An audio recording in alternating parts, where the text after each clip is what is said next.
Good morning, ladies and gentlemen. Yes, microphone is on now.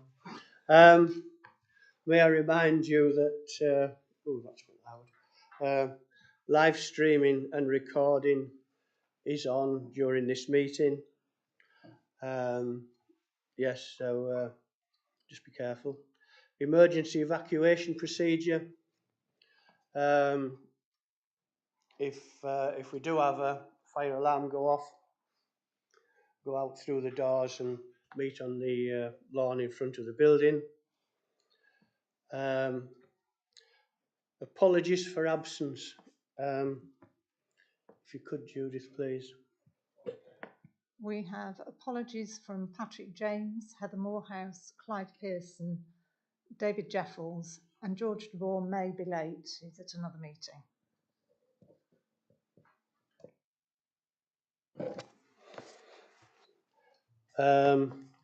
Public minutes of the meeting held on the 3rd of February.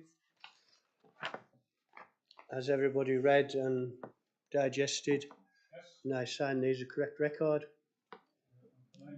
Thank you very much.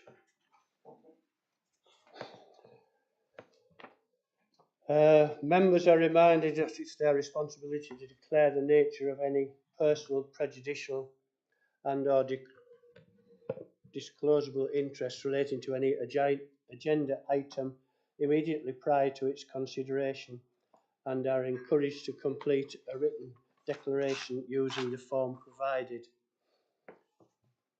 If we move on to item 6, which is the internal audit update. Tom, excellent. Morning, Dom. Sorry, Tom. I didn't welcome you. But, please take a seat and update us. Okay, thank you, Chair. Good morning, everybody. So I'm here to present the internal audit annual report for the year. So we are required by our professional standards, the SIAS, to give an opinion to the authority on the adequacy and effectiveness of its governance, risk management and internal control arrangements each year. So we've completed all the agreed audits for the year now for 24-25. And we're quite pleased to report an opinion of substantial assurance on those arrangements.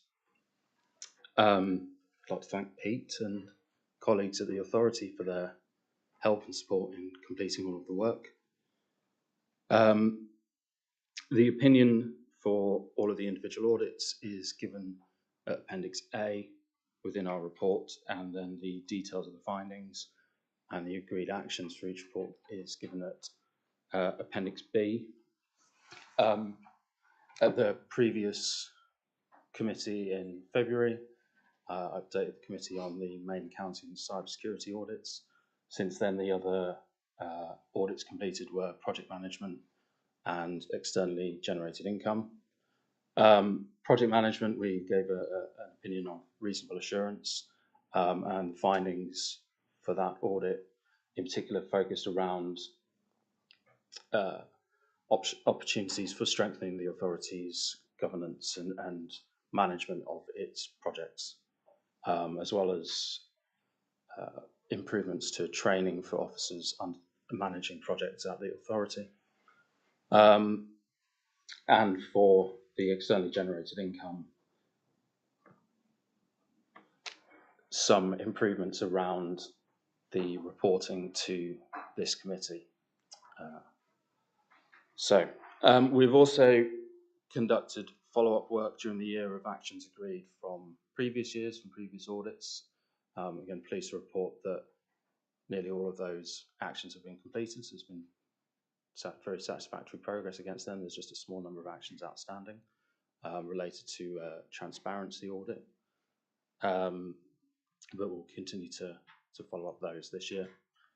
The other point I'd like to bring to the committee's attention is the quality assurance and improvement programme. So each year we are required to undertake self-assessment. At the time of writing this report, that was still in progress, so I'll bring the results of that assessment to the committee in September. It's a brief summary, so happy to take any questions on any of the audits or the findings. Thank you. Any questions?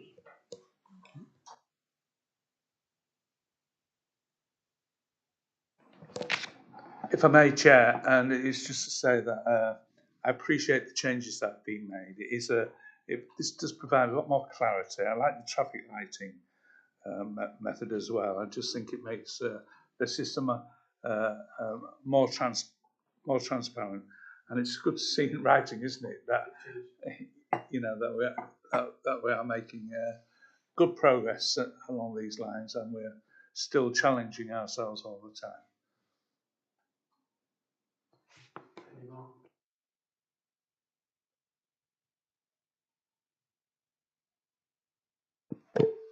Thank you. Thank you very much for the report.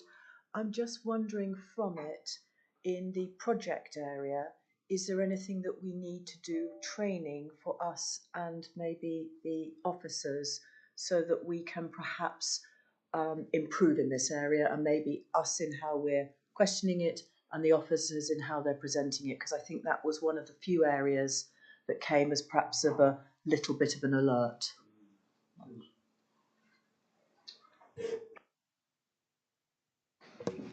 Yes, so that was an area that was obviously identified during the audit. Of the officers managing projects, only a small number of them have done any kind of official project management training. So we would certainly recommend that they do it, and there's an agreed action for that to be completed during the year. Yeah, I mean, what I would say is, I think sometimes we pick areas for internal audit that we know there's going to be things we need to develop, and this is one of those. We're on a bit of a transition at the moment to projects. We're now almost full throttle into sort of doing quite a lot of projects in a year, as we'll see in the finance paper. And this is actually really, really helpful. It's helped to identify a number of areas. We were already lining training up, but it's helped to kind of really sort of tailor that as well. And I think there's a number of areas in here actually identified that are really helpful. Some of them, such as we do a lot of the project management things around the external funding, where we have funding coming in, but not necessarily some of the more corporate projects, and we need to get around those a bit as well. So I think there's a lot of recommendations in here that actually really, really help us to tighten up around that. And I think there's definitely training for our staff, which we're now rolling out. We've got that designed, we've got a provider for it, and we'll be rolling that out. But I think there's also something around members feeding back where they don't think the reporting is necessarily giving them everything it needs as well, so that we can work with you to make sure it works on both sides. We can train our staff around projects and delivery, but equally we need to make sure that what we create and think is right for us is also right for you to understand what's happening. So I think it's that two-way process as well. But absolutely, I think the recommendations here are really, really helpful to continue to develop the sort of the new direction of the authority. Okay, any more questions? Come, Malcolm.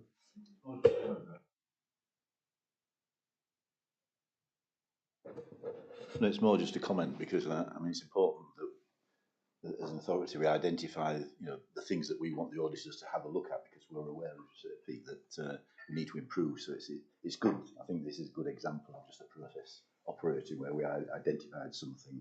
The auditors have come forward with some useful ways for taking things forward, and we'll see how things go during the next year. So I think.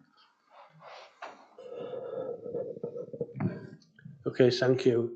Is there a chance that we can, if we need project management training, can we incorporate that into the overall cost of the project, so that that isn't coming out of our own funds rather than coming out of the project that they're actually managing? Does that make sense? Or it does make sense, yeah. I mean, where we can see opportunities where there's sort of individual training needed for new people coming in around a new project, for example, then I think that's certainly something we can look at. But I do think we do have a training budget centrally, and I think this is a really key element of what we need to roll out to quite a lot of people in the authority involved in projects. So I think initially the training probably will come from our corporate training budget in order to get everybody up to speed to where we need to be. in the future, as we bring new people in around new projects, there might be opportunities to put into the external funding bids the training required. So yeah, I think it's a bit of a blend of both. Thank you. Any more comments for Tom? Well, thank you very much for coming and enlightening us on the. Yes, we have a recommendation. Sorry, I haven't quite got there. That members note the contents of the report. Everybody happy? Thank you. Thank you very much. If we can move on to item 7, the quarterly performance scorecard. Kate's going to give us an update on how we're doing. Morning, Kate. Up to you. Morning, thank you, Chair. So I'm here to present the latest quarterly performance scorecard for review. So that would be quarter 4 of 2024 to 25, which is January to March of this year. So the scorecard provides officers and members with an assessment of the authority's performance measured through a series of key performance indicators. And these relate to areas of corporate performance that demonstrate progress towards achieving the strategy and business plan objectives. The latest scorecard is at Appendix 1. And members who are familiar with the scorecard may note that the appearance is slightly different. We've got data now shown as tables and graphs for most indicators. Tables contain the raw data, which is the raw quarterly figure for each indicator, and also the 4-quarter moving sum, which we used to refer to as the rolling year in the previous scorecard. We've on the graphs we've used the 4-quarter moving sum to smooth out peaks and troughs in the data, so we can identify longer term trends and our direction of travel. We had some feedback when the last scorecard was presented that we were meeting most of our targets, so we've increased the challenge with this scorecard. So where we're using the rolling year, we're aiming for the current result to equal or exceed the previous highest result, except for where there's a specific KPI, for example, finance, staffing and planning, and certain volunteering indicators. So where there are questions relating to the areas of the authority that the scorecard looks at, for example, communications and planning, officers from those areas can offer verbal comments on progress against indicators at this meeting. So it might not be me offering the comments on that, but if there are comments on the scorecard, I can certainly answer those. So the report notes that many performance indicators are on track or exceeding their KPIs, except those listed in the points in the covering paper. So there's some detail on those, but just to list them: health and wellbeing events, social media engagements. Though we did notice there our video views had greatly increased, which was really good to see, although the engagements are levelling out. Some levelling out of visitor numbers at Sutton Bank and Danby Lodge. Miss of our targets for 24-25 for volunteers. Below target with our S106 spend, and exceeding the targets. So we're higher than we want to be for staff turnover and short-term absence. So the recommendation is that members note the scorecard, and at this point I'll open it up to questions from members. Thank you, Kate. Any questions?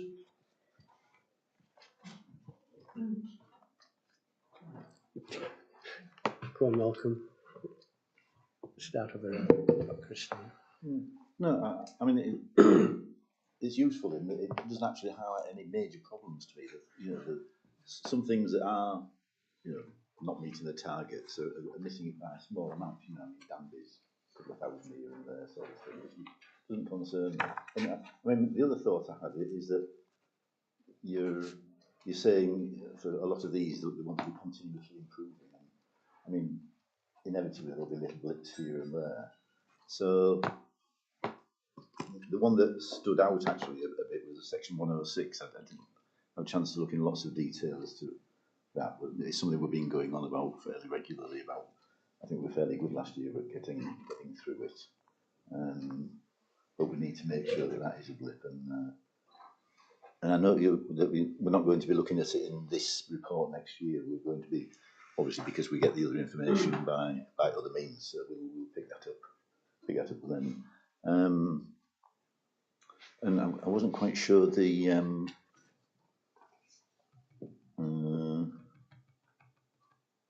the health and well-being. Why are we changing that? And what's been going on there? Sort of thing? So the previous target for health and well-being was, I think it was 468 or 486 attendees at health and well-being events, which we were always greatly exceeding. But the health and well-being team, they're concerned with their reach into areas of deprivation. So we're looking at whether we can replace it with a performance indicator that will look at our reach with health and wellbeing events into deprived areas within and surrounding the authority. So we're currently looking into that. I suppose my overall general question is, this gives a good impression basically. Is there nothing that's causing concern? No, I think I'm sure the answer is well, we don't do KPIs to help reassure us that we look good as an organisation. We do KPIs as an early warning system to indicate where things might be slipping up. So members have previously in this group flagged concerns around volunteering and volunteer participation. The KPI has changed.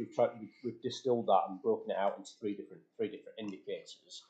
But if you drill down into the numbers, they all tell a picture that participation is declining. And hopefully now Claire has joined us as head of people, we'll start to get a little bit more insight into why and what we can do to turn that around. So I don't want to repeat that here, but members have flagged that previously. And the scorecard helps us to identify something was going wrong there. The second area that I think is one that we'll be discussing at SLT, we're not worried about at this stage, but we put great store by the morale and motivation of the workforce, and you'll see that staff turnover and short-term absences are quite a bit higher than the trend line. Now, we think there are explanatory reasons behind that, and that will come back down again when we look at Q1 and Q2 into this financial year. But if it doesn't, I'd be asking questions about why that's the case, because it might be an indication that there's something deeper. I don't think so. But those are the things that I'd want to check, and that's why it's really helpful to track them through the KPIs. Again, I mean, although visitor numbers, there are some explanations as to why things are maybe not where they might have been in relation to Sutton Bank and Danby Lodge. They're definitely ones to watch because we know that's fundamentally important both to our, I suppose, delivery of second purpose, but more importantly, there's an income factor associated with it as well, in the sense that participation and footfall at our two national park centres have an important effect on the bottom line of the authority. Right, Christine. Thanks, Colin. So a couple of minor sort of questions, I think. In 3.5 on the actual paper, you give some dates, or some dates are given, I should say, and it appears that you're comparing Q3 of this year with, or Q3 of last year with Q3 of last year, so there's just a dates issue there, perhaps needs to be corrected. At 2.3 in the appendix, there's a chart about non-core grant income, and I'm just not making sense of that. So I just wondered if you could talk me through that, in the sense that there's no forecast, and then there's an actual, and where there's a forecast, there's no actual. So I'm not sure what that's telling me. Pete, I can talk you through that. So on the left-hand side, it's where it's forecasted, so at Q2 and Q3. So this is one where actually we just end up with an outturn number. So when we reported Q2 and Q3, we had a percentage against that in the forecast. So that's in the left-hand column. In the right-hand column is the actuals. So you'll see there's two actuals, one for the end of last year, which was 64%, and then one which is the end of this year at 68%. So that right-hand column is actual outturn, as opposed to the two which were the estimates in year.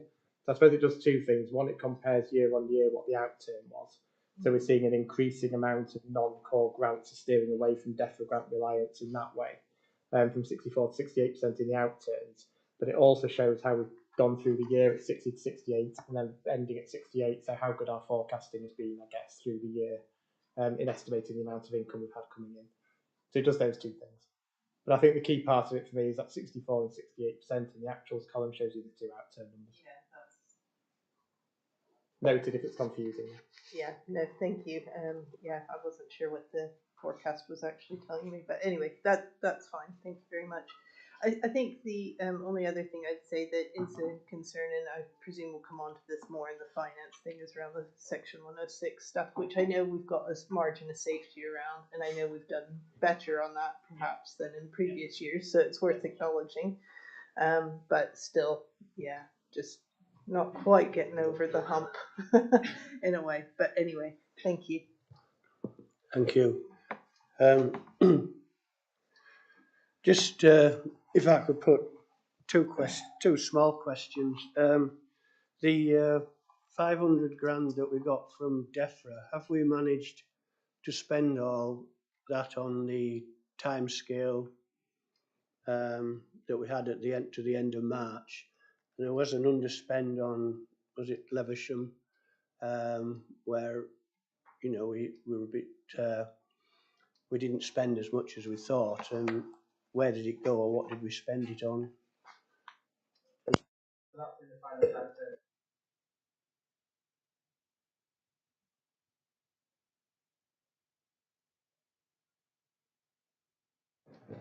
Right, thank you. T'other one was walking volunteers. When we have the volunteers that just walk footpaths, how many of them have we got, and how many do those hours go into the volunteering hours that we have written down here, or are they not counted in these, or are they over and above what you count up? I think you might.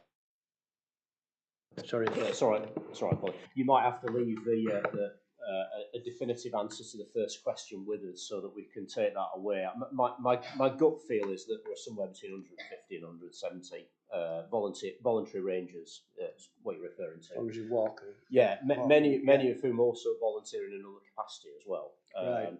I believe that we are tracking their hours both as voluntary rangers and as conservation volunteers, or however else we badge it through the My Volunteering system. So it should capture them as well. But we'll need to just double check the number of voluntary rangers, because I don't know. And Joel's not with us, so he can't confirm either. No, he'll be calling in later actually.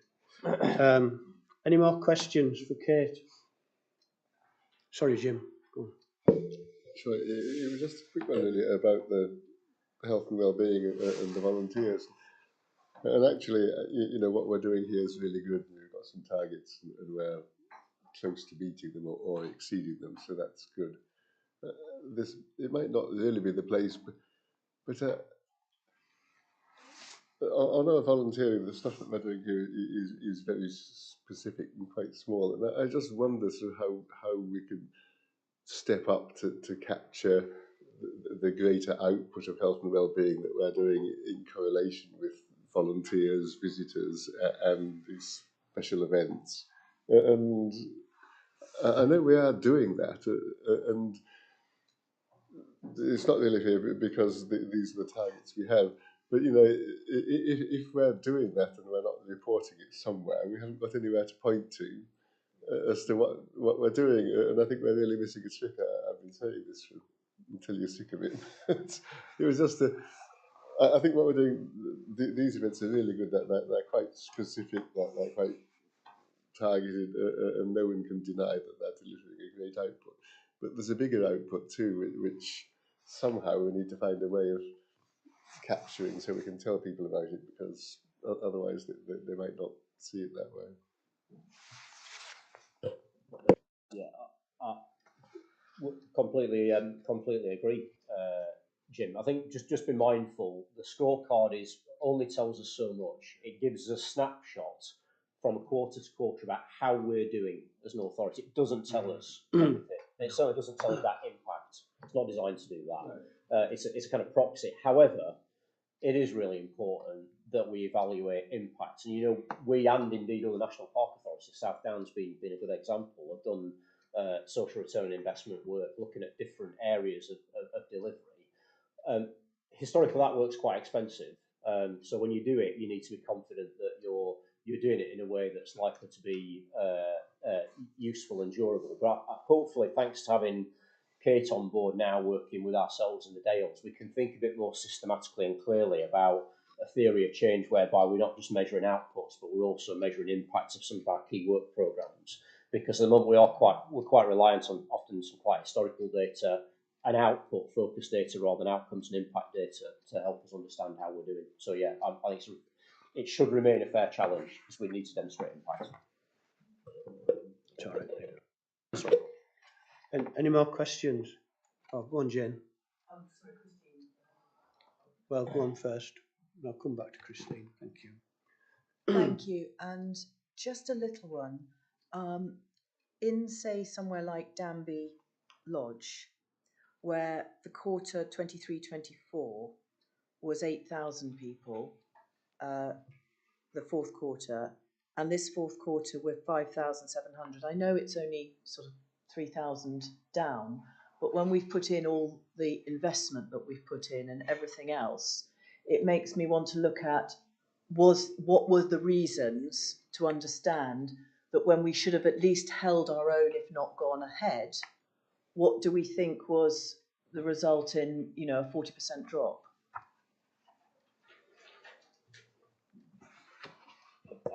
It's a fair question. Joel's not here, so I don't have the insight from the team specifically.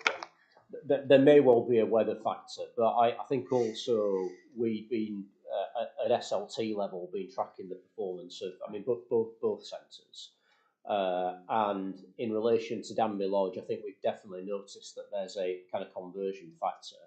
We are, I think, just now, and it'd be interesting to see what the Q1 25-26 numbers demonstrate, but we are just this morning seeing some numbers that indicate that we are now starting to see some improvement, which is partly thanks to the investment, the physical investment that we've made at the site, but also the work that we've been doing with the team as well around engagement. Plus, of course, we now have the truffled hog operating at capacity, as it were, so starting to bring a few more people in as well. So I think that's one where we definitely need to kind of keep track of looking at the long-term trend. But the specific quarter number, I don't off the top of my head know the full answer to. Christine, go on. I only wanted to come back in because I hadn't acknowledged, and none of us have that fourth quarter moving sum figure that's been added in, and I think that's really effective and, you know, does the job of helping to see that longer picture, which was incredibly difficult to get from the individual numbers. So I just want to acknowledge, thank you for providing that. Okay, any more questions for Kate? Thank you, Kate. And the recommendation to members is that we note the scorecard. Okay, everybody. Thank you. Thank you very much. If we can move on to item 8, the financial outturn. Leave this one to you, Pete. Thanks, Chair. There'll be a presentation for this one coming up in a moment. This will help to pick up on a couple of the questions as well already brought on the DEFRA 500k, but also the Section 106 as well. So there are a couple of questions already come up in previous papers. But this will help to cover those points. Sorry, I'm struggling to see this. Yeah. Is it in this as well? The presentation isn't in the paper. Yes, the figures are all the same. I'll talk through it all as well. So yeah, yeah. So the main table here will be the one at 4.1. So that's the key table. The rest is more or less text. I'll talk through that. Yeah, this table is 4.1. This is the main table for the outturn, and I think the main thing to highlight here is how good a year it's been, and that's really where I want to start. So from a financial perspective, this is an absolutely superb set of results. I sat here this time last year, we had a big shortfall against Q3 forecast of about 1.6 million. This year we've actually delivered over £15 million worth of expenditure, which is a huge achievement. I think last year, because of that sort of 1.5 million delay of expenditure, we thought there'd be a lot of pressure on this year. But the teams have delivered, and I think some of the improvements we've made in our forecasting have helped with that too. So that's kind of where I want to start, really, is how good a result it is. At Q3, we said there'd be an 83k surplus on the bottom line. That came through at 276,000, and most of that, as you can see from there, a lot of it is driven from income, with a bit of expenditure as well, but there's a lot of overachievement of income, which I'll go through in the next few slides. So the main point there, 276k surplus, that equates to about 1.8% of total expenditure. We try and stay within about 2% at the end of year outturn. So again, that's achieving within that kind of metric that we don't officially record, but within my mind, I try and keep within about 2% of gross expenditure. And again, just that note about excellent performance around the 15 million. So on the earned income side, that's where a lot of this comes from. It's 142k higher than the Q3 forecast. Car parking had a very strong final quarter. We were possibly a little cautious around car parking because it only takes a little bit of bad weather in that Q4, an unpredictable time, January to March, to really sort of put a hole in that. So there's a bit of caution. But actually, we exceeded that forecast by about 26k. We did have a lot of dry weather January to March, which was certainly very helpful. But it's worth noting that despite that, it's 43k lower than the original budget we set at the start of the year. So at the beginning of the year in Q1, Q2, we reforecasted Q2 lower because we've had a very poor Q1 in particular. So this has come back quite a bit, but not back to the original budget position.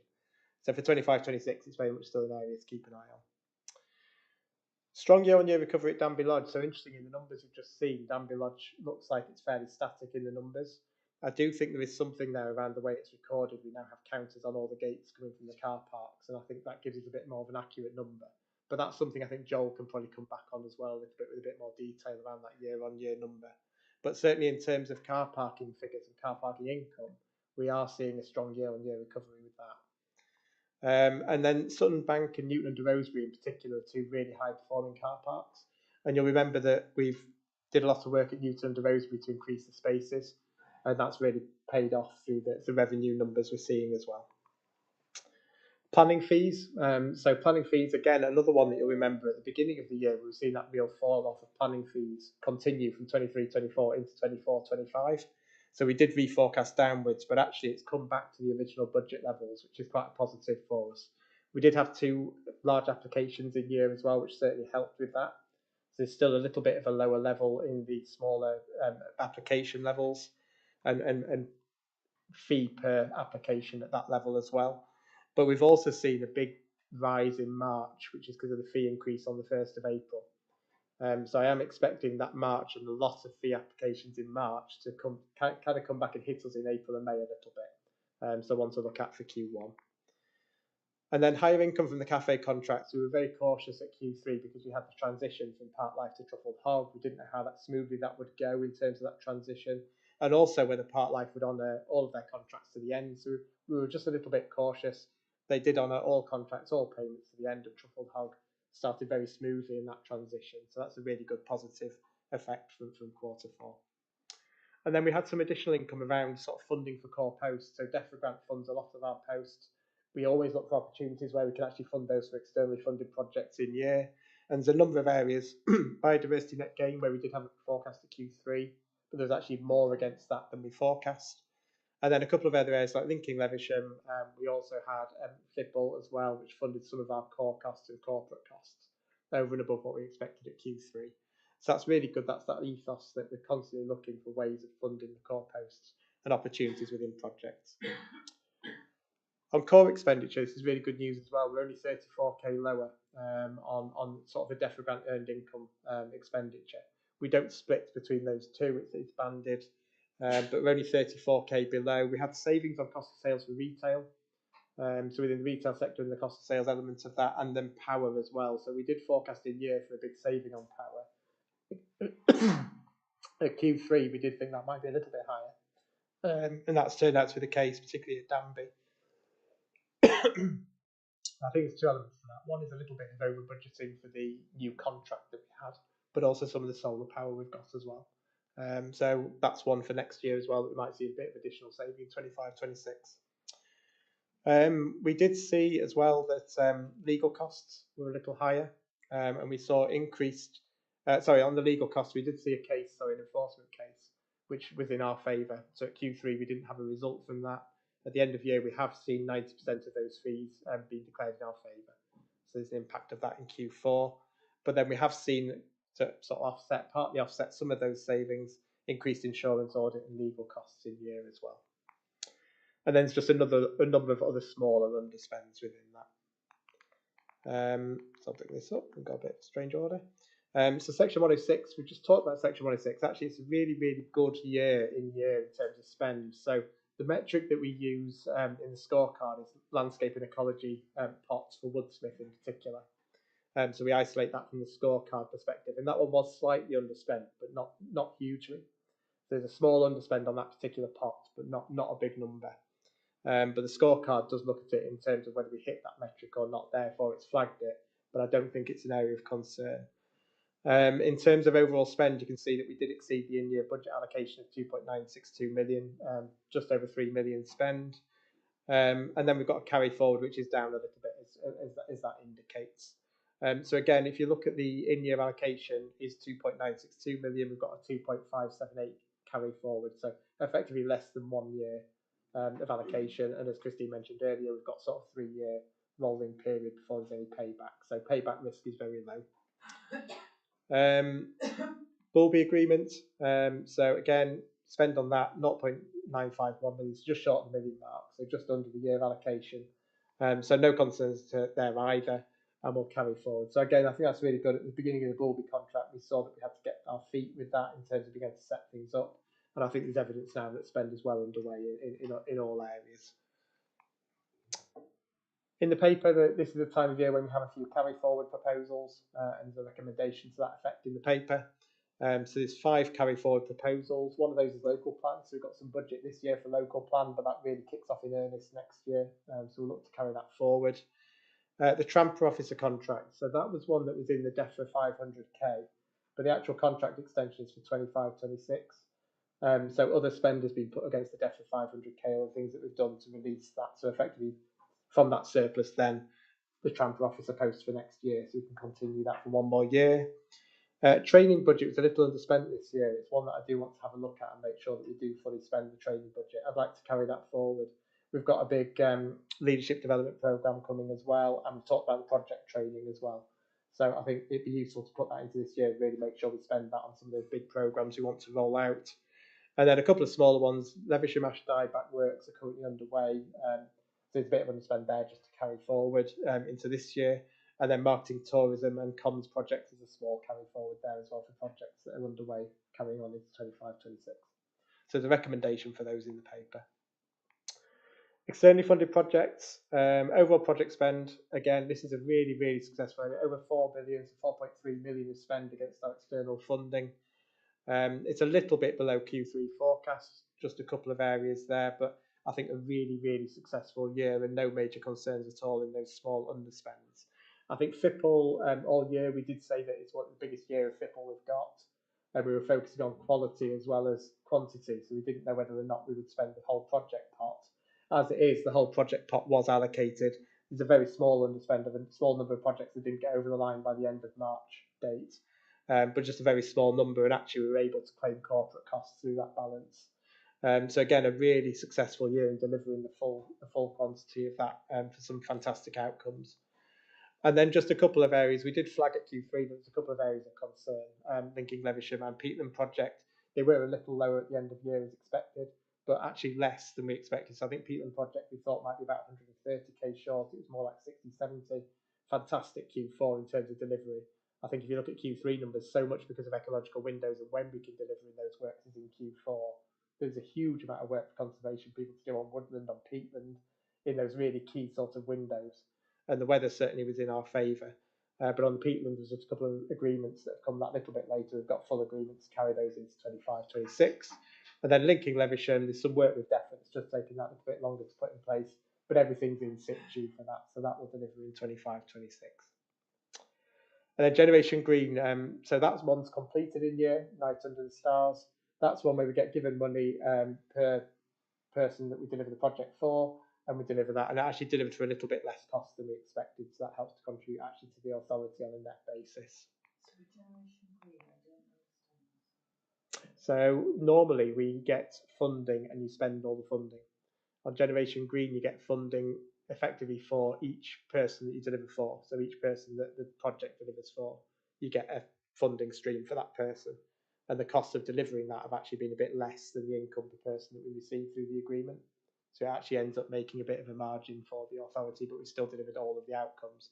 It's just delivered it for less cost. So it may be a really successful project, which I think, again, we hope will continue in some form. And then Revitalise. So Revitalise for a lot of years now, 5 years, has been an absolute sort of fundamental of this report, and one of our first big projects along the Land of Iron has now come to a close. So I think, again, really big successful project, this one. It's fully spent to the end of its budget, and there's just a reserve, I think, left, which has been looked at in terms of continuing Revitalise legacy. And again, with some of the staffing issues that we had in Revitalise as well, with maternity leave and things of that sort, huge success for the staff to get around that and deliver all of that by the end of year. So fantastic, successful project. It's really helped kind of set the tone for our project, large scale project. And we've learnt so much from Revitalise that we'll take into future projects. I've put a slide in here just around budget updates. So you'll remember, and this is not related to the paper, but you'll remember in March when we brought the budget, we did say that we had the capital allocation from DEFRA to come, that we bring in June NPA, a proposal for that. So I just wanted to bring a slide here that just gives a heads up into the work we're doing, but June NPA will be the time when we'll bring that proposal for approval by members. At the moment, we are still no major changes from the budget in March apart from the additional capital. So the budget was presented in March contained 394k's worth of capital proposal. We are expecting it to be 1.5 million. We're still waiting to sign the final agreement, but we've had good indication that 1.5 million is the figure we're expecting for capital from DEFRA this year. So there will be about another 1.1 million to be allocated in June NPA. So that's the expectation, that a paper will come with 1.1 million to be allocated for capital. So as it says there, June NPA, but here's some of the areas that we're considering at the moment for that 1.1 million to bring as a proposal. So we've got property, so the HQ and the new Ranger depot. So that's going to be subject to obviously approvals for those pieces of work in year. But there's a potential to bring a proposal to use some of this capital for that.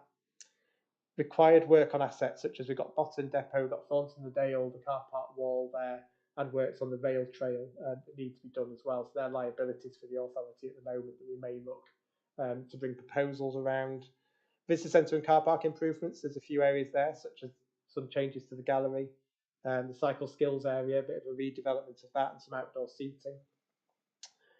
Solar panel installations, so looking at those across sites, both maximising at visitor centres, but also car park, toilet facilities and things like that, whether we can roll solar out across our whole estate. Cycle skills area revamp, which I've actually mentioned earlier, it's mentioned twice there, but that's the Sutton Bank cycle skills areas. So really having a look at those and see if we can just revamp those. And then planning and finance system implementation. So we talked a lot about the finance system implementation. We're also looking at replacing the planning system as well.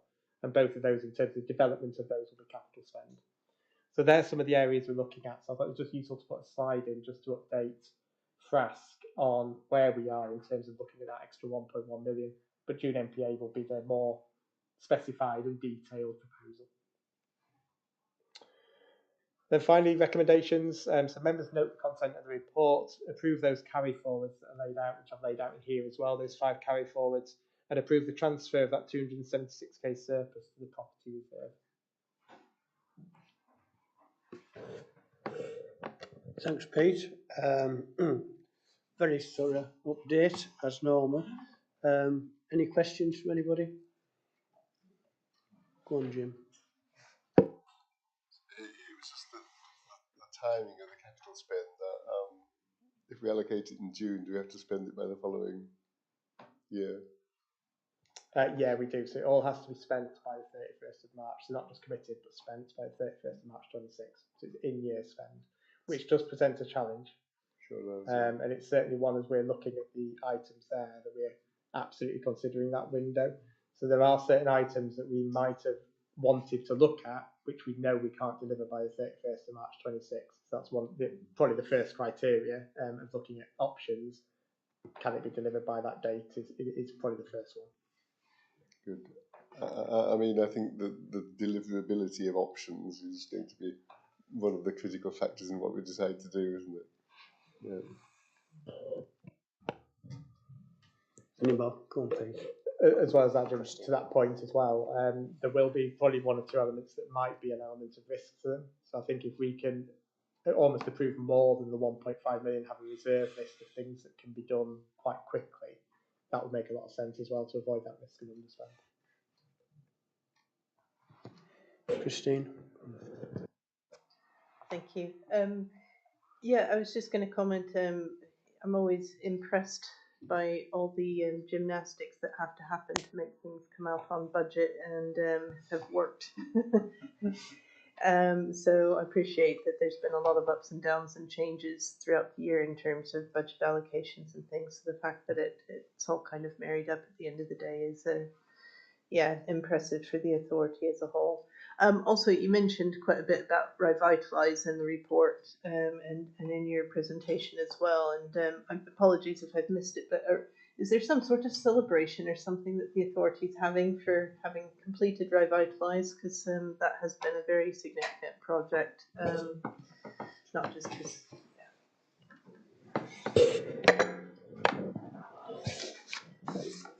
Yeah, hi Christine. We did have an end of project celebration in March actually, but we do have an evaluation report that's currently being prepared. So we've got the formal report that was done by the lottery, but then we're doing a sort of a slightly abridged, more user-friendly version of that as well. So we'll share that once that's ready. That's great. Thanks. Just quickly on that, I've got in some other stuff that I've done, we've actually got a third party to evaluate the projects that we've done, and that's quite a useful way of doing it, because if somebody independent comes in and does an assessment of the impact, it's kind of more meaningful than you blowing your own trumpet. Just a thought. I mean, it's probably not for now, but that has worked quite well in other things I've seen. Yeah, so the evaluation report for Revitalise was done by a third-party independent evaluator, and all of the lottery projects we tend to do that. So. Go on, Jen, please. Sorry, just I'm trying to look in two places. I misheard because we're obviously against a revised budget. What was the original budget for that year, please? Because I've got 1598 on the earned income. I think you said you had to do revised budgets. Yeah, so in terms of revised budgets, we revise every quarter. So every quarter, the forecast becomes the budget in effect. So what was the original budget at the beginning, is I suppose? So the bottom line was 0. So effectively income and expenditure netted each other out, so there's no reserves contribution. So that was the original on the bottom line, but which number are you wanting to know specifically? What I was just wanting to know, this time last year, what was our revised budget for earned income? What was our original budget for earned income? Because you mentioned it and I miss. So we were, 1.6 was the revised. What was the original? So the original, and that's in here somewhere. So I've got the original in actually for car parking, which was 837. I haven't got it in the paper for the earned income table. But I think the revised income was around about the 1.75 mark, but I'll have to come back to you and confirm. So it is down. Yeah, it's good to sometimes know, because revised incomes are sort of because we sort of know where we are. Yeah. Whereas the income at the beginning of the year is where we really want to be. Yeah. And therefore, in a funny way, I think we should be comparing where we really wanted to be rather than the revised income, because that's been more rigorous to ourselves. And I'm not saying we're not rigorous to ourselves, but I would like us to be even more rigorous to ourselves. Only because I'm so horrible. I think it's a really, really fair challenge, actually. I think we need to do more original budget comparison in here.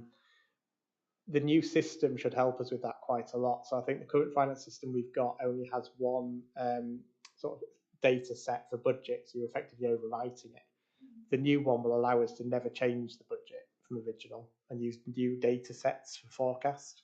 And that will really help us to actually just be able to directly report out against the original. So we have the original budget, then the revised budget. And then Yeah, absolutely. It makes it so I think much more sort of... it makes a huge amount of sense. Well, it makes it more commercial. It does, and it's relevant because quite often we take the original budget and that's what next year will be. So with car parking is a really good example where we compare it to a revised budget and we look a little bit better on car parking because it's come back. But in reality, we're still down against the original budget, and the original budget is the one we're going to roll over into this year. So actually that challenge continues. So it's a really good point that actually we should have good comparisons to original budget, and actually never really change the original budget. And I think the new system will give us the ability to do that. So yeah, really fair challenge. Any more comments? Go on, Malcolm.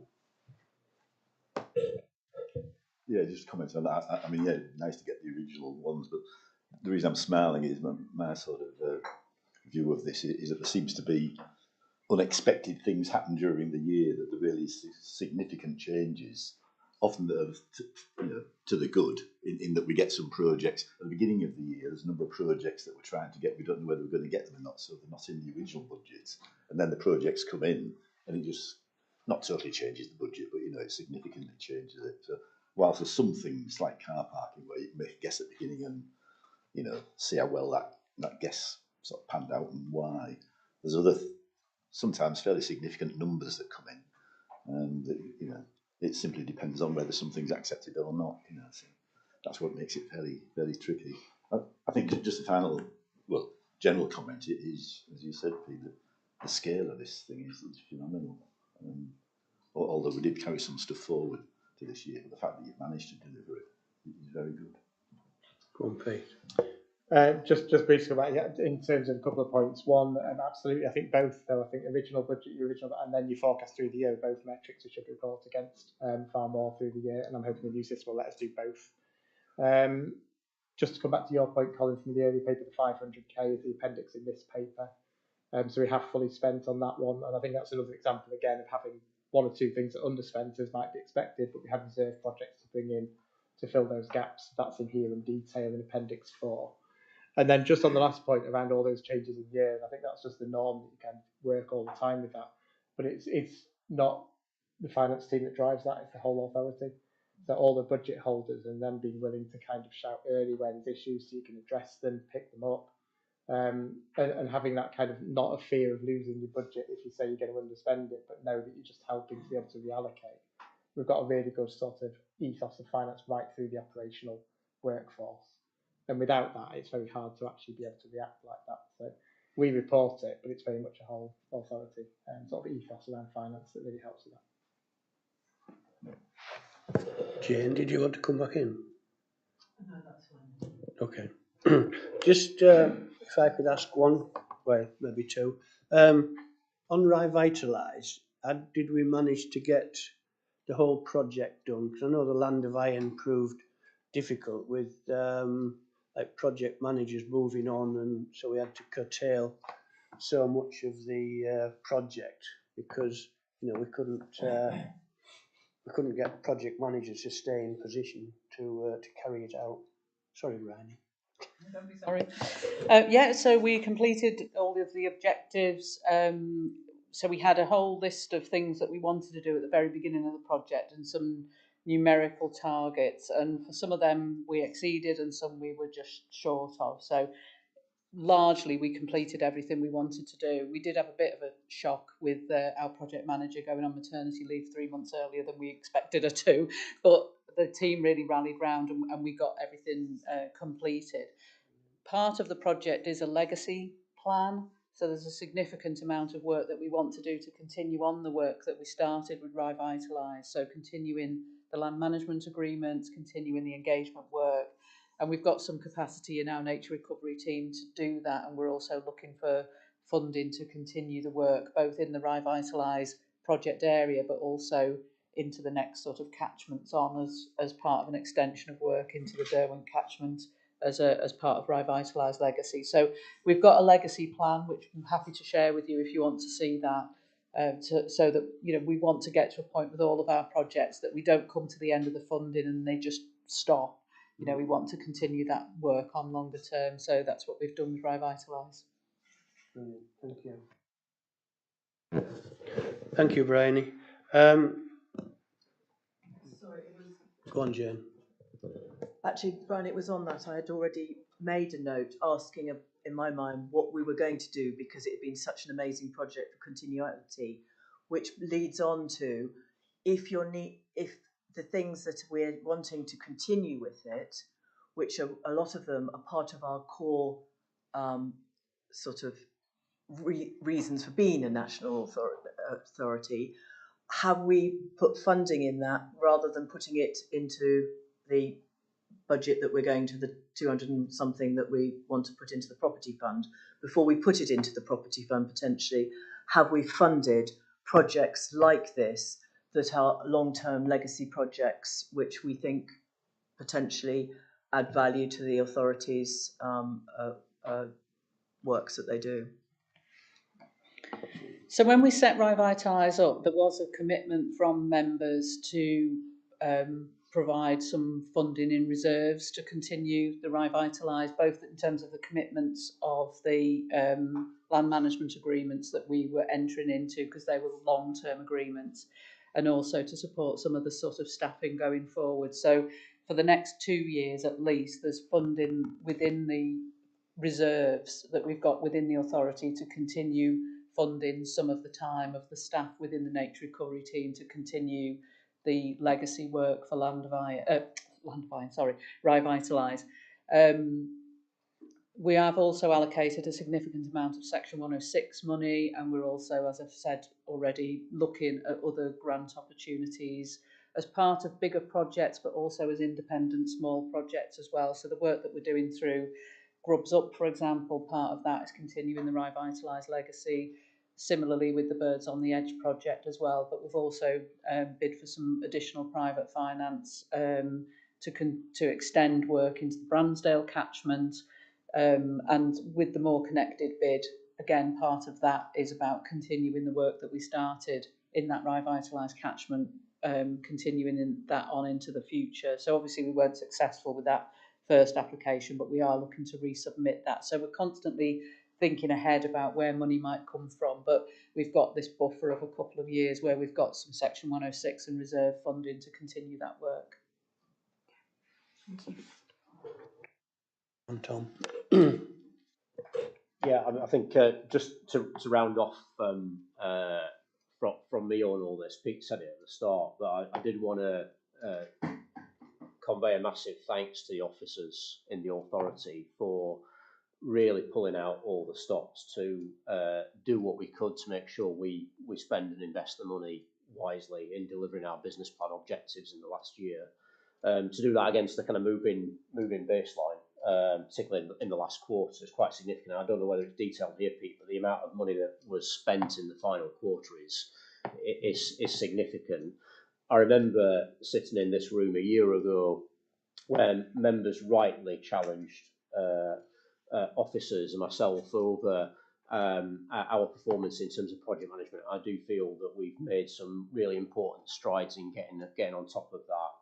So that you see, of course, in the report from Ellen and Mark a bit later in the meeting. But I think we've really tried to get on top of our project forecasting and project performance to ensure that we've got really good early warning systems in place in terms of any underspend and able to manage it. So I do think it's important that we pay tribute to the work of the officers in getting the money out the door.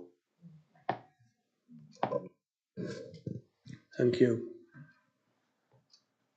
Go on, Pete. First of all, Sam, so if you want that metric, I think at Q3 we were reporting about 8.4 million of actual spend to that point, and we ended up spending over 15. So that just kind of emphasises the final quarter and just how much of the work we do, particularly those projects such as, like I mentioned, Peatland and Riverworks, Woodland Works, etc. How much happens in that final quarter, and actually how much weather can be it could be a factor as well. So I think we phenomenal delivery in that final quarter. And when I look at that number at Q3, I'm always going on at Bryony about if there's so much to do in Q4, and yet the team were confident at Q3 in forecasting, and as it absolutely as it turns out, brilliant work.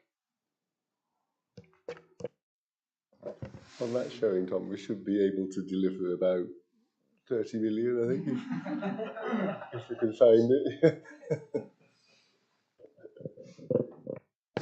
Depends how many extra staff we have them to put the work in.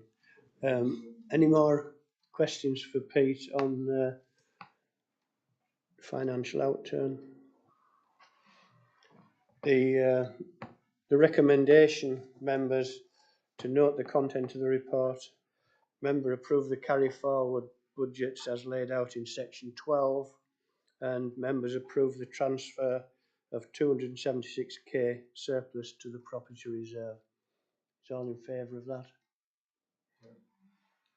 Thank you very much. Just check that we've got.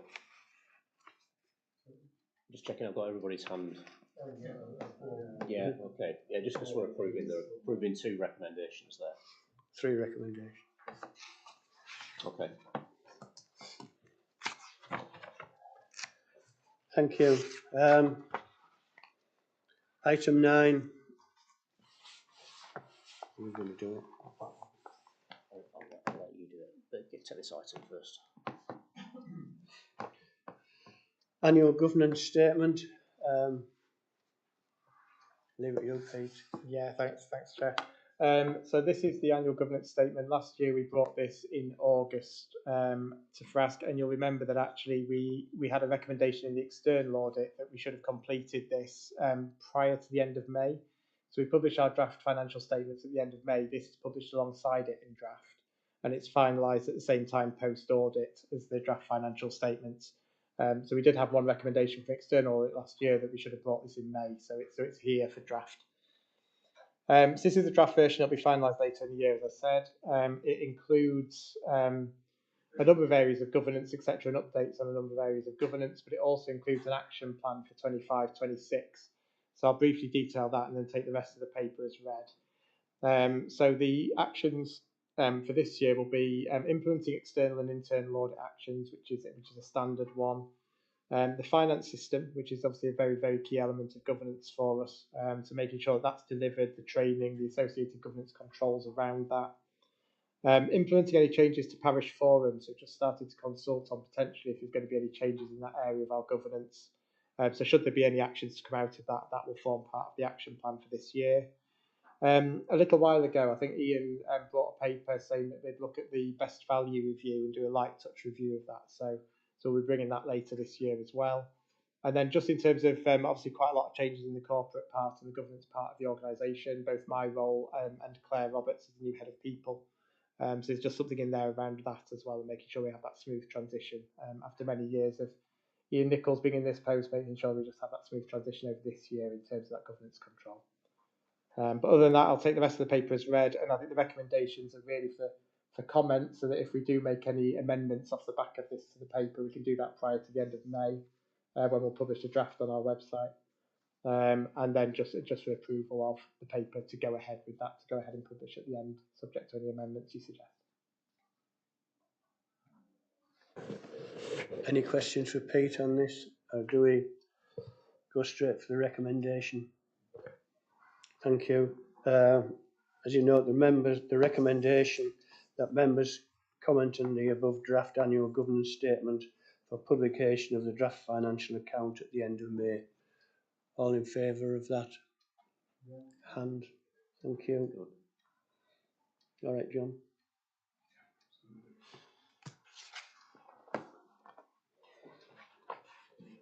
Is it you and Jim that signed that? Yeah. Okay. Now, what I maybe should have done before we got going was introduce, I sat behind us, Melanie Burnside, that was the local parish priest, I believe. She's here observing for the week, and not actually observing members, I don't think, but observing the staff. So work shadowing, I think. well, yes, maybe putting a good point in here and there to keep us right as well. But hope you have a good week with us, and yes, keep up the good work in the parish as well. Thank you. If we can move on. If I could just chip in, Tom, I'm really pleased to hear Melanie because it means we get sandwiches.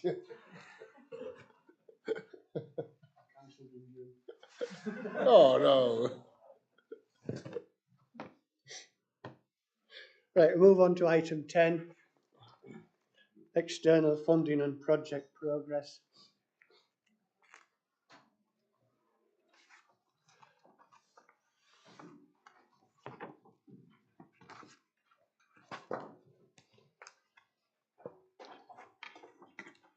Right, thank you. We have both Ellen and Mark this morning. Thank you very much. I'll leave it up to you. Yeah, good morning everyone. So as you know, I'm the external funding manager, and Mark. Yeah, so Mark Young, so I'm project development manager. So we've combined the report now, so you'll be familiar with it from last time, but Mark's unable to come. So this is the first time we're appearing together as a joint report. So we just wanted to update members on where we're at with external funding applications, and also the situation with project delivery at the moment. So just referring to the report, we have the first figure which shows that the total value of the funding which was secured. So that's when we actually apply for the funding, and then this is when the grant agreement comes in. This is the total value for that year in the year. You'll see in a moment that funding is obviously spread over during delivery, but this is just to show what is secured in that year. So we had a successful year, which was reported last time, and then we're making progress this financial year. I'm wanting to take you to the tables, so just referring to the funding applications that have been submitted most recently, and those which are still waiting for a decision. So we have submitted funding to the Mayor's Carbon Negative Challenge Fund for 2 revenue projects, one which is the Bransdale project and one which is the Raisdale project.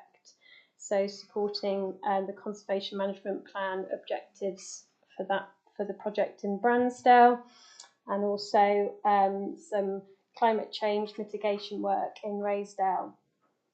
Then they also had a funding programme through the Carbon Negative Challenge Fund, but for capital only, but you can apply for project delivery staff. So we applied for shallow peat restoration work, and we were successful with the expression of interest.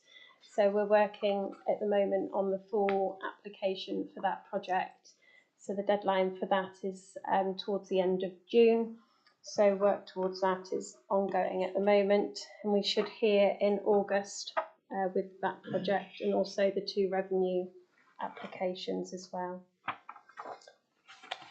Then further on in the table, we have submitted a research project to the Yorkshire Policy Innovation Partnership for some work with York St John. And then, as you're quite familiar with now, is the observatory application. So seems to be going on quite a long time, but we have submitted the full proposal now, and the outcome of that will be in June. So we'll see how much, if the funder does support that.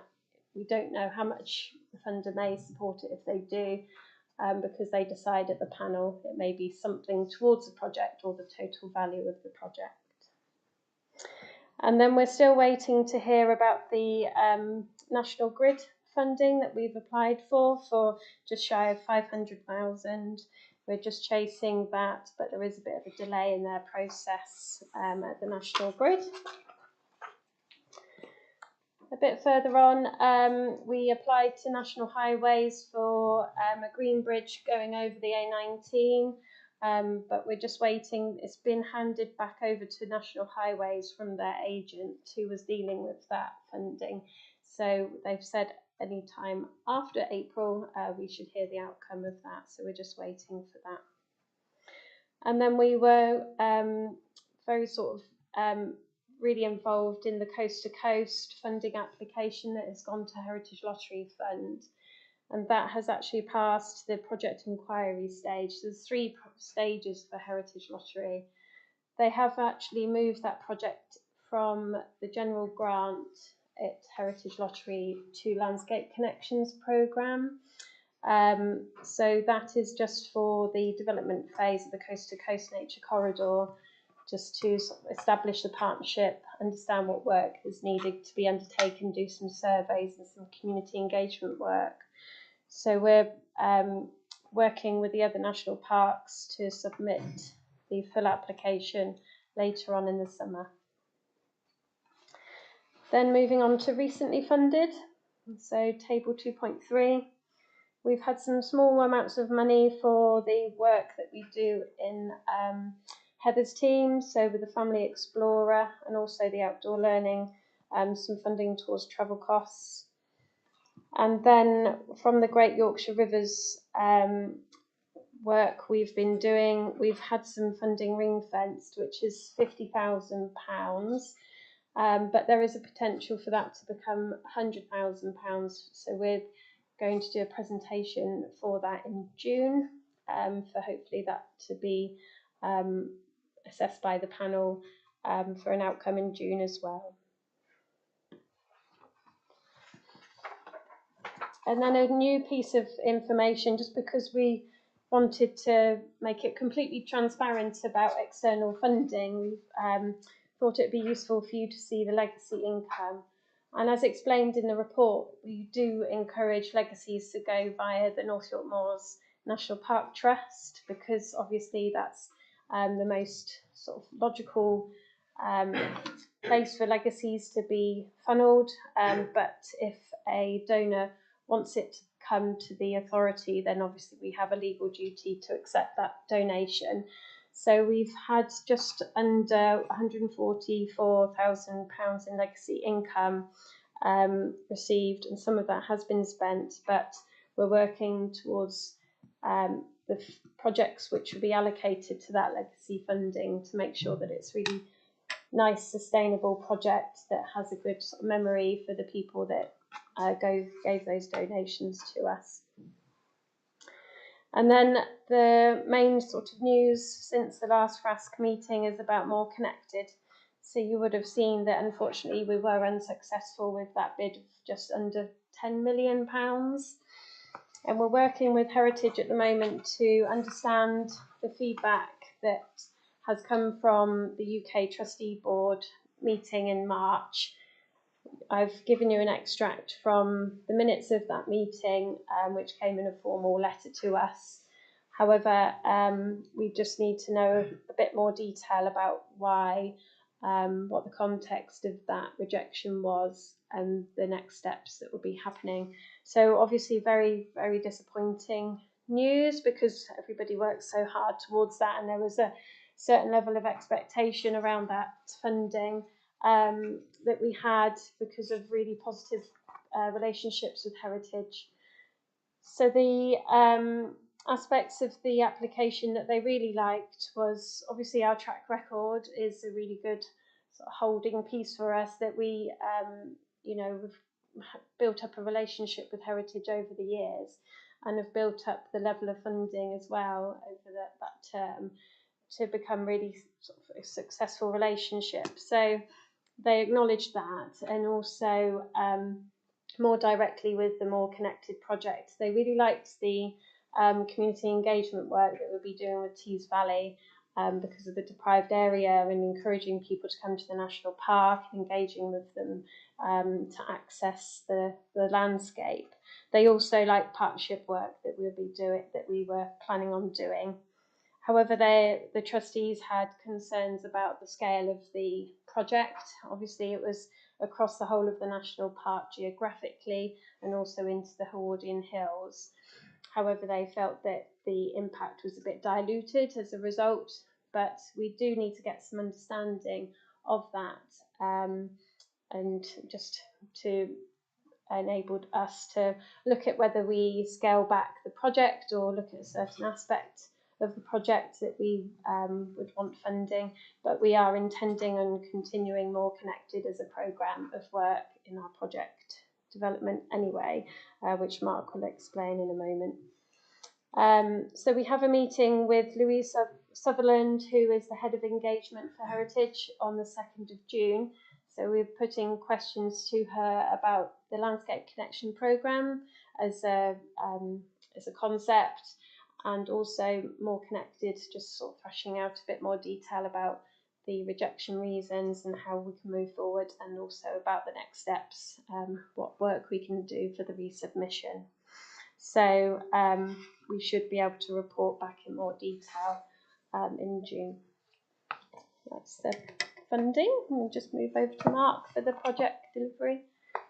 Okay, thank you. So the first thing I wanted just to draw attention to was 2.7 figure 2, which shows the progress towards the funding target, and I'm pleased to see that that's moving towards a much smoother delivery profile. If people recall that before, we had this big hump of funding in the middle and the lack of visibility. So one thing we've introduced is a little bit more visibility of those projects that are in development and where we've submitted for funding, just to show that that pipeline is there, but also pleasing to see that we are now with things that are in project delivery, and with FIPL we are above that funding target for this year, and the pipeline's looking strong into next year. So that smoother profile helps with resource as well as hitting that target.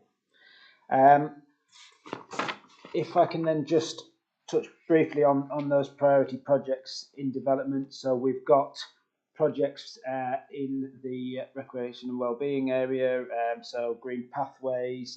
So a lot of these are with other authorities as well, and then we've got the building on the Generation Green projects 1 and 2. So again, we're looking to go into that. That should, we hope, bring in some funding to the tune of around 150,000 for each national park.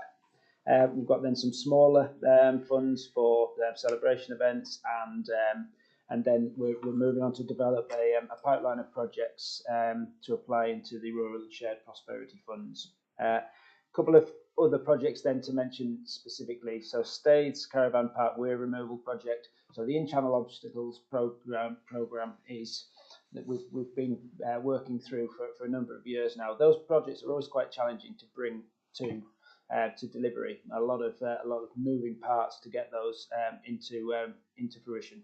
So we are getting very much closer now to delivering that project. We hope in this financial year. We still, as I say, we're out to tender currently as we speak. There are, I think, 6 interested contractors stood at Staithes asking questions of our consultant partners on that.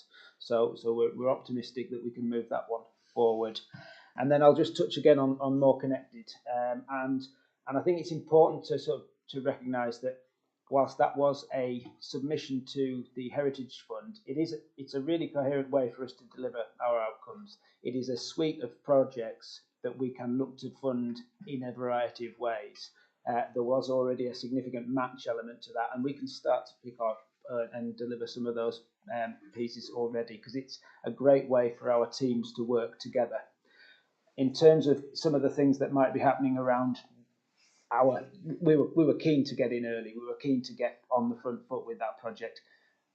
The Heritage Fund are working through how they want to deliver that, and we feel like we're very much in the pack with other authorities in terms of their progress towards that. So I don't think we should be too disheartened that that was an initial no. I think it reflects that this is a big programme. It's going to be a long-term delivery programme, and we just need to take our time to take up that feedback. But in the meantime, there are aspects of that project and aspects of that we're already looking to deliver through other funding. So that makes up a significant part of our forward programme proposals. Figure 2.11 just reflects that we are hitting all of the management plan outcomes, and there's another level of granularity below that to show that we're hitting business plan and management plan objectives across the piece with our programme. And then I'll move to item 2.12, which shows the contribution to core. I've shown that as a percentage. It shows that we are now starting to partner with funders who are willing to and able to fund some of our core services. We know that we can't deliver projects with just a sum of capital. You need the people, you need all the support services around that. And that still in the sector is a bit of an uphill challenge. Some of the funders that we work with are much more receptive to that, but we are making progress with being able to start to support the core of the organisation with project work.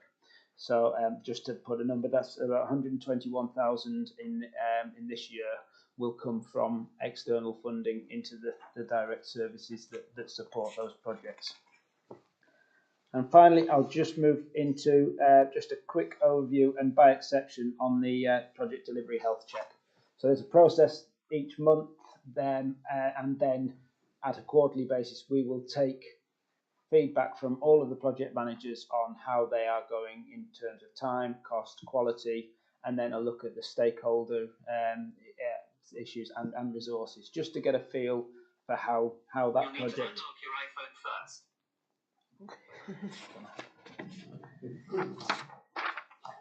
Apologies. And so just by exception, a couple of things that are worth mentioning. Sustainable lasting.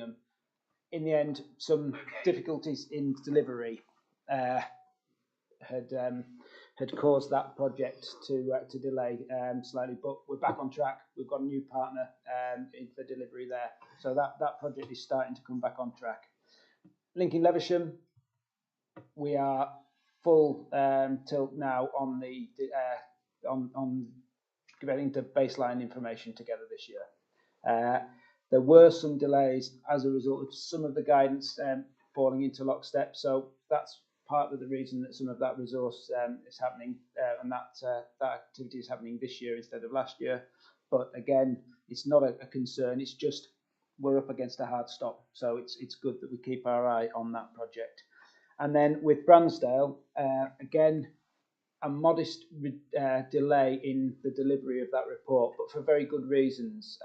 Ellen mentioned that we are going forward to both the National Grid and also to the Mayor's Fund for future projects, and aligning the outputs of that conservation management plan with the opportunities has been really quite valuable. So we feel like we've got a really good baseline for that project to move forward.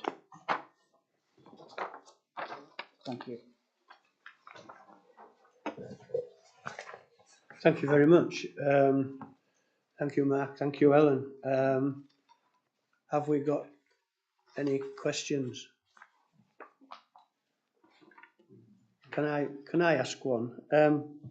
The obstacle at Utterbeck, is that one that you are coming to fruition, or is that one being shelved? Or it's definitely not been shelved.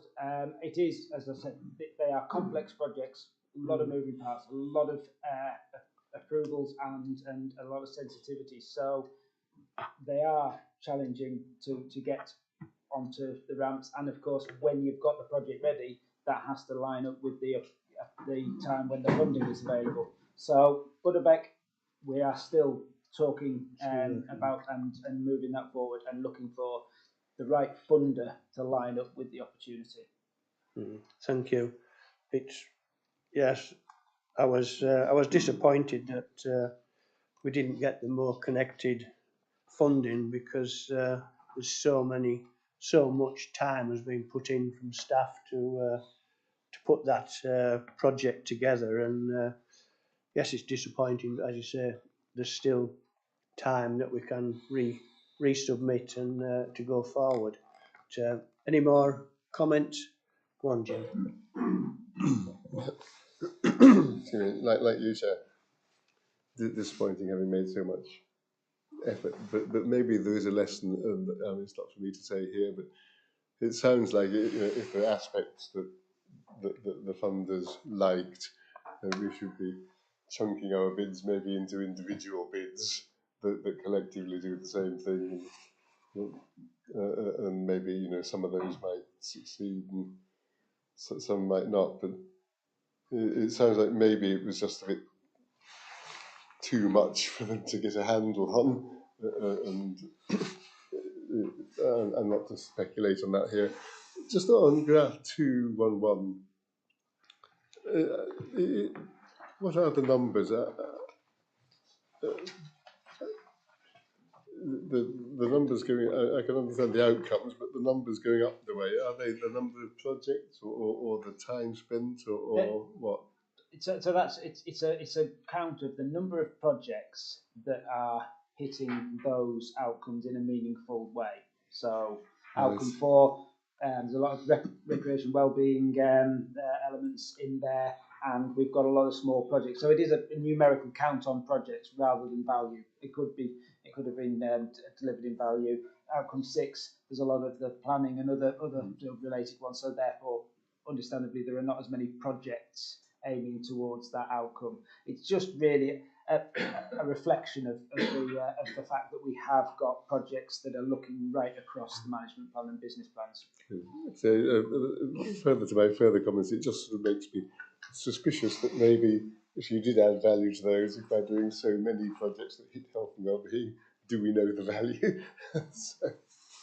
And lots of the projects cross over these management plans. It's not just one project hits one of those. So yeah, you often have double count, the number of outcomes that come across. Yeah, but if we were going to be adding value to those projects, that would be an interesting exercise, wouldn't it? Of impact as well as outcome. Yeah, and that was the beauty of the More Connected project as well, is that we were looking across the whole board of outcomes. So for each and every element of the More Connected delivery, it would have hit each of those outcomes, which is the point of the project really.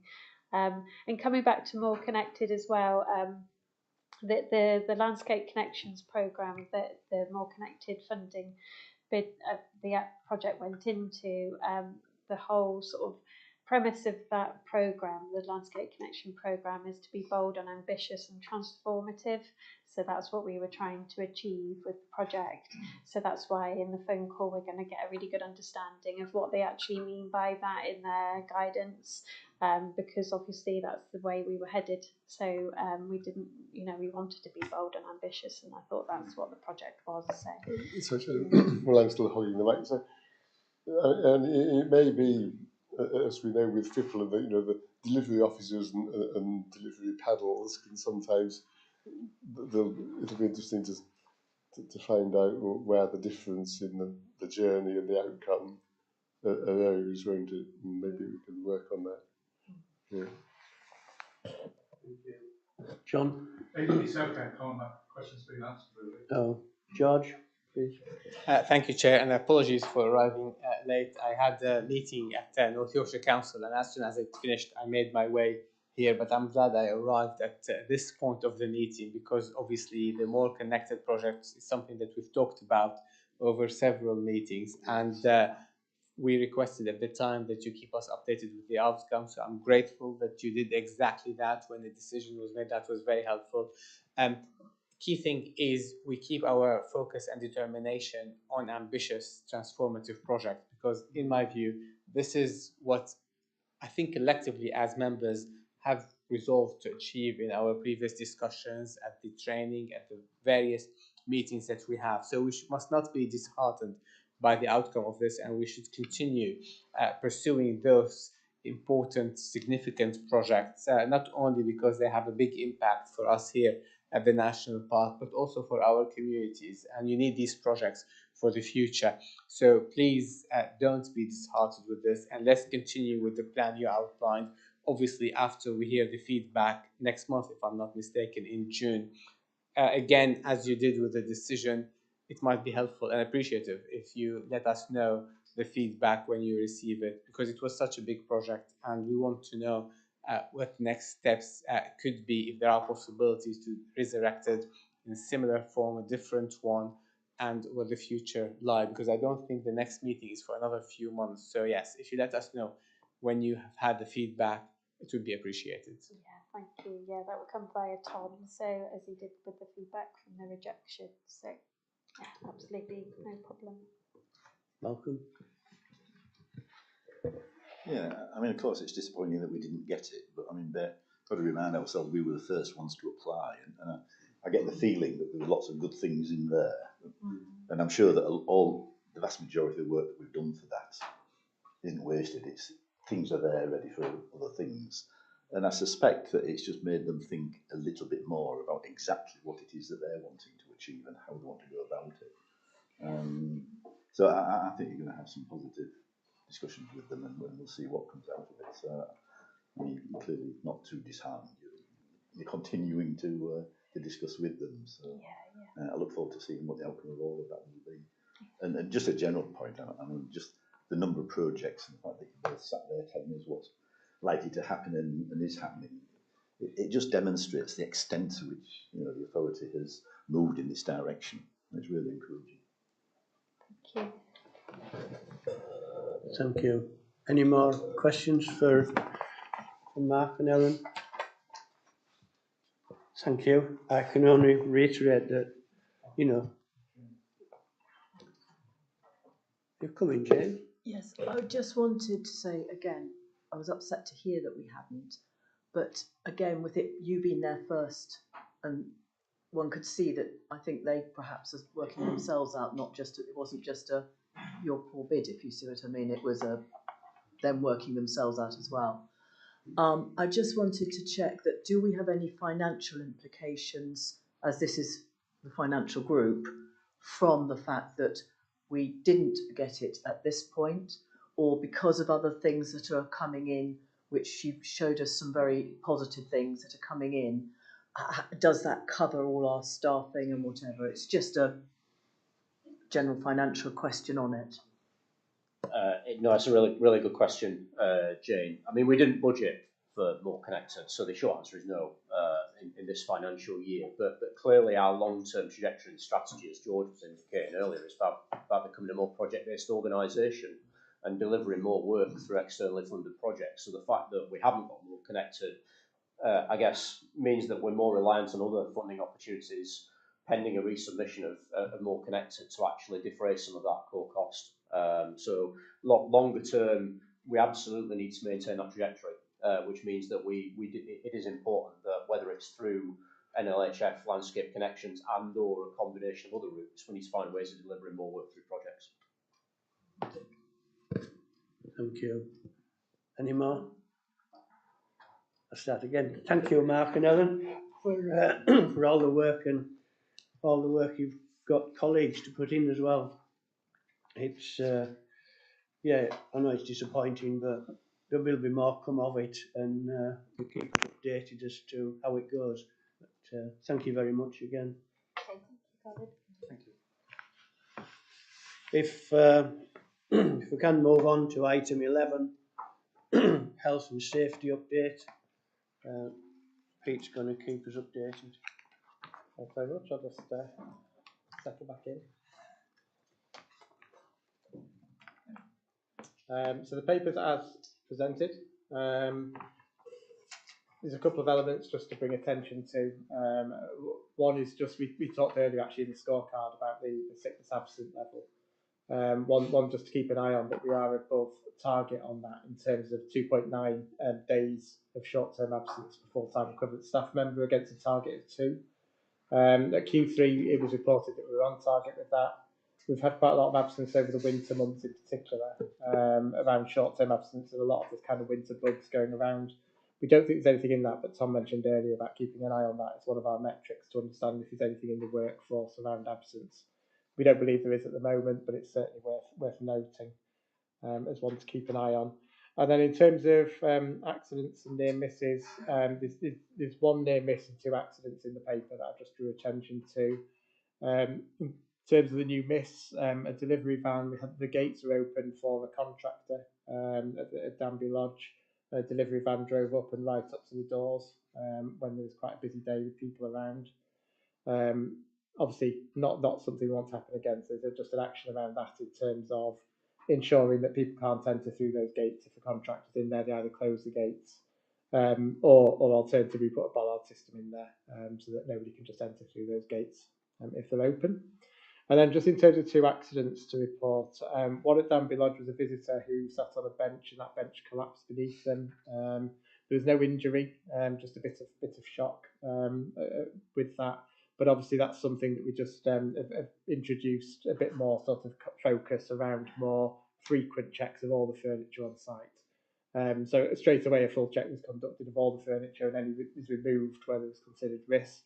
But that's now introduced as well in terms of just a periodic check on all furniture on site to make sure that doesn't recur. And then at Sutton Bank, there's an accident on the pump track. I think with the amount of cycling we have at Sutton Bank, there's always a risk element to cyclists having an accident on site. In this instance, it was quite a major accident that occurred. The visitor centre staff and their actions with it were superb on the day. There's no fault with the track or anything like that. It's one of those instances that can happen. But it does kind of draw a note that with cycling you can have quite serious incidents on site.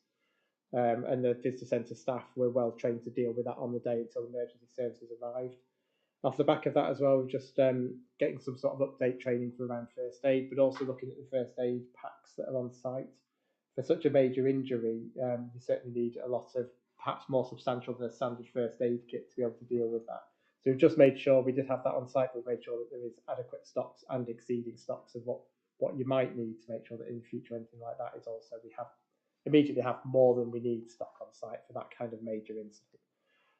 In terms of that, the outcome, fortunately, was that the person obviously seriously injured and taken to hospital, but is on the mend. But it's just one to really draw attention to with cycling. We just need to make sure that visitor centre staff are fully trained on first aid and we have the right things in the first aid kits, which we do. But it was a good instance to kind of really be able to make sure of that. Otherwise, the other thing to mention, just briefly, Dominic Passman at NYC did an audit of our health and safety as he does every year. He came out with a number of helpful actions for us. It was a really positive audit, which I think Ian actually reported in February. But it really, really positive outcomes, but a few just helpful tips for us as well, which has been developed into an action plan for the health and safety group. Thanks, Pete. Any comments for Pete at this moment? Go on, Jim. Just on the accident at Sutton Bank, really well done for dealing with that.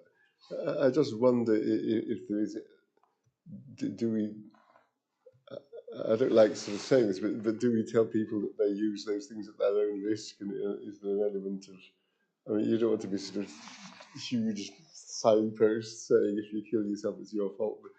But we just need to make sure that we have a reasonable amount of awareness of users of the possible dangers. Yeah, it's one of the questions I asked actually, and we've got signage at the pump track to say that people use that at their own risk, because naturally we're on a pump track, it does come at the risk of the cyclist. I think cyclists are aware of that, but we do have the signage there. It's one of the things we'll pick up as well, as making sure that information at the visitor centre as well reflects that too. But I think we do have some signage, but it's one thing I think that we probably ought to have a look across the site as well, including all of the other cycle tracks beyond the pump track. Sure. I mean, if it was a private thing that you paid to go into, you'd sign your life away before you ever got through the gate, wouldn't you? And so, just so long as we're thinking about that. Oh, Malcolm. Yeah, I'm concerned the bench got into such a state that it couldn't support somebody, which suggests that they're not being looked at very often in the past. Is that the case? I mean, we've got a couple of benches in our parish, and we kind of, as a matter of course, report back, certainly quarterly, that somebody's at least just looked at them, sort of thing. And looking forward, have you now introduced that some sort of automatic check on a reasonable sort of timescale? Yeah, I mean, I think there's been periodic checks, but nothing formalised. So I think we've now formalised that into more of a periodic check that's ticked off as part of site checks, just to check all furniture on site. So this was a couple of older benches that were in the corner of the cafe area outside the cafe, by the bookshop in that corner. And I think possibly over the winter and things like that, they just got a little bit worn. I don't think there was any sort of indication that they were in such bad condition that they were creaking, if you know what I mean. There's no previous people had sat on there and it had actually sort of really been already kind of bowing or anything like that. But obviously it was in enough condition to be able to break underneath. So we've introduced that periodic check now, absolutely, to make sure that all furniture is removed if there's any risk considered.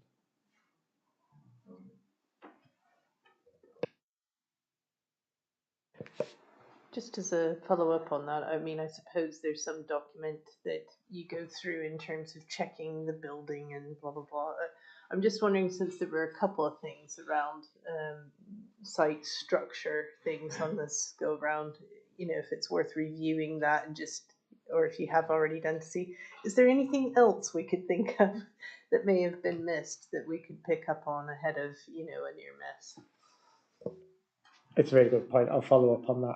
I think we certainly have in terms of those two instances, and certainly other furniture on site, not just benches. So all furniture that might be in public use. I think most of that is daily checks. So things like the play areas, all of those are daily checked, but actually the furniture is just done a little bit ad hoc. So certainly formalising that has helped. But yeah, in the next health and safety group when we get together, one of the agenda items will be about both visitor centres, not just Danby, both of them, and whether or not we do have all of those kind of aspects on a checklist. And I certainly know we have a lot, but I think one of the tasks is to go away and see if there's any other gaps. Thank you. Any more comments? Right, recommendation, members, that members note the contents of the report. Okay, thank you. If we move on to the annual Treasury Management and Prudential Indicators Outturn Report. Yeah, so very good. So Treasury report, this is just the outturn report, it's a very short one, just to show where we turned out for the year.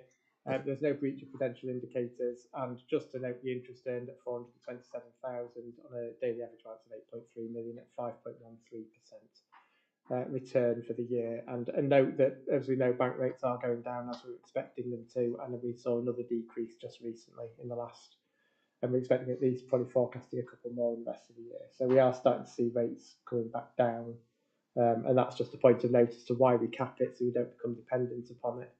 And also just in terms of future borrowings as well, we're starting to see that come down should that be the case. So that's just the bits to note in the report, but otherwise, yes, fairly uneventful in that respect. No borrowings this year. So thank you, Pete.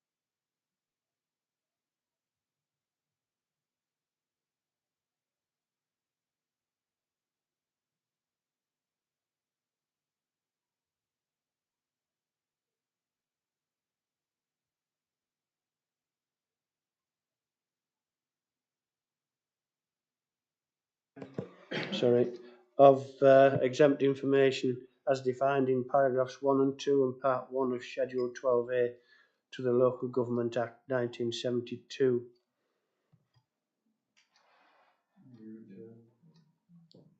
Thank you. Just give a moment. Yeah. Thank you, Mel.